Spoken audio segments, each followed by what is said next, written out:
What's going on, everybody? It's your boy, Dr. Splash. I actually might drop multiple videos either today or tomorrow. I've been meaning to drop videos, but I've been dealing with some stuff, so haven't been able to post. But we're going to have some fun today and cover what is honestly a crazy crossover. I went into this pretty neutral, didn't know how they were going to play it, but the Naruto versus Teenage Mutant Ninja Turtle crossover started out with absolute heat. Make sure to like and subscribe. If you get this to 300 plus likes, we will keep up with this crossover and cover it every time a new issue drops. But with that being said, I hope you guys enjoy, settle on in, and without further ado, let's begin.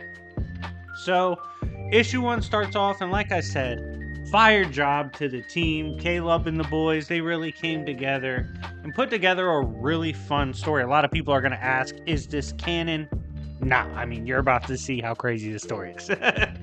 But first, we see the story kick off with Team Kakashi. Now, obviously, this takes place in part 1. And they are currently on a B-ranked mission. New York is a village in Naruto as well, called Big Apple Village.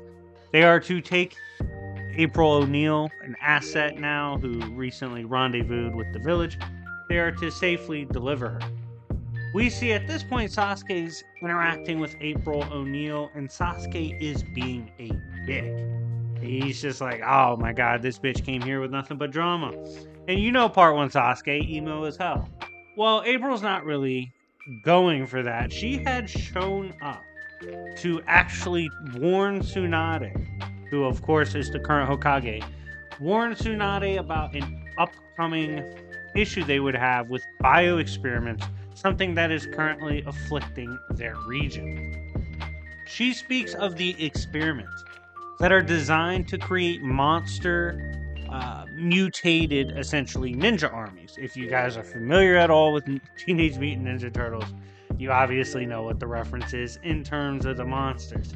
But this is nothing new, really, to Naruto and Sasuke, and it kind of makes them lock in, not really hate on April anymore, and understand where she's coming from. As the mention of using creatures and animals, combining them with people to make monsters, that kind of resonates with the both of them, as young Naruto thinks of how he currently has Kurama inside, and Sasuke thinks about his interaction with Orochimaru, the snake weird little fucker, okay? So, they're interested now. And this is when we see the Foot Clan has arrived.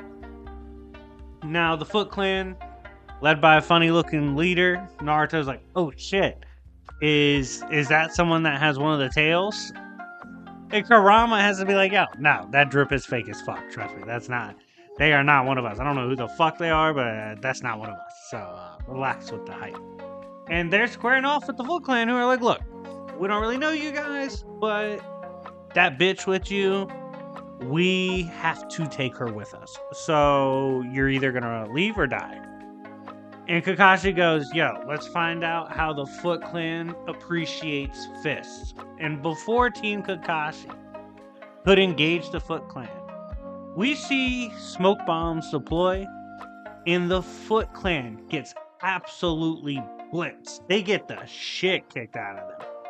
And we see the Ninja Turtles in splinters and masks. I mean, if you know who the fuck they are, you know the disguise doesn't mean shit.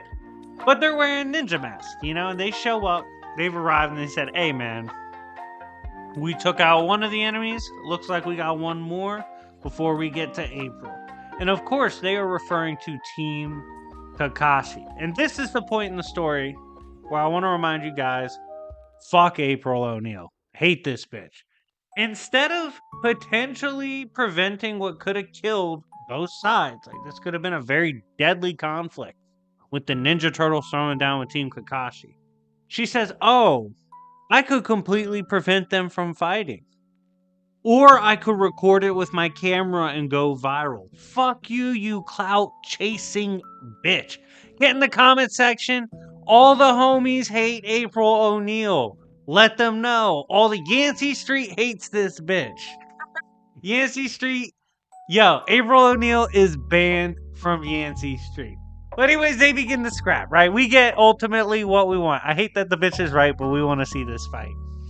Team Kakashi starts throwing down with the Teenage Mutant Ninja Turtles. They all square off with Naruto, drawing 2 Ninja Turtles at one time. Of course, seeing this, he's like, hey, you're not finna jump me. I'm gonna jump you. Immediately start spamming clones on Donnie and Mikey who are immediately like, oh shit, let's lock in and beat the fuck out these clones. We see that the OG, Master Splinter, is completely comfortable in the pocket versus Kakashi Sensei. And you gotta remember, this is a Kakashi, especially in part 1, with all the hype. Mr. Copycat Ninja. 1,000 jutsus in the bag. He's the GOAT, blah, blah, blah. Well, guess what? Master Splinter's comfortable in the pocket with him and even rocks his shit with a lightning blast. That's when we see Sasuke's talking shit mid-fight, right? But Sasuke's fighting out of anger and nearly gets his shit rocked. Like, literally loses hair as he's like, oh, fuck, this... Whoever this is, they might kill me if I don't actually take this more serious and stop fighting so dramatically. Sakura, by the way, I just want to say this, part 1 Sakura in this comic gets way more respect than she does in part 1 of her actual manga. And that's fucked up. However, I do want to say, this Sakura, this part 1 version of Sakura, dope. I enjoy her in this comic. She was throwing hands. She was getting down. We then see Donnie and Mikey, after locking in, are able to take down Kid Naruto, dispatching of the clones, finding the real one, ratting him out, and putting him on his ass. As we see the clout chasing gremlin, the stupid bitch herself, April O'Neil. And please, I beg you, please, do not defend her. This was disgusting. These are children involved. And she's letting them potentially scrap to the death. Fuck her. She's worse than Cartman. But anyways, the camera she tried to record it all with couldn't even record the battle. As the battle kind of comes to a halt with both sides kind of talking shit. As, you know, Kakashi had been like, your side looks sloppy. Master Splinter's like, your side looks sloppy. And that's when Splinter says he appreciates that Team Kakashi could provide a rivalry somewhat to the young sons of his. And Kakashi at that point is kind of sick of it. He's like, alright, you're kind of familiar. This situation's weird. I don't necessarily think you guys are bad guys. It's time to stop playing games. And he pulls out the Sharingan. Now, with his Sharingan, he's able to remove the masks of the different Ninja Turtles and Master Splinter. I do want to note, because it's kind of cool, Master Splinter's the only one that doesn't seem bothered by this. He actually seems kind of entertained that Kakashi did this, whereas the Turtles were kind of shook. And that's when Kakashi obviously recognizes him and she says, oh shit, what's going on? Hamato Yoshi, it's been a minute. What the fuck? What's Master Splinter been up to where he knows Kakashi? Well, we're going to find out in the next issue, hopefully. But overall, I enjoyed the fuck out of this first comic. For, you know, usually crossovers, we don't really know what we're going to get. We don't know if it's going to be fire.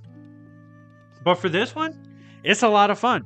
Like I said, some side characters actually fucked around and got a little better. Like, I think Sakura's a lot more fun than what they gave her in part 1 of Naruto. So let me know what you think of this opener to the crossover. I had a lot of fun. I had a lot of fun covering it as well. As always, I hope you guys enjoyed. And once more, it's Yancey Street, bitches.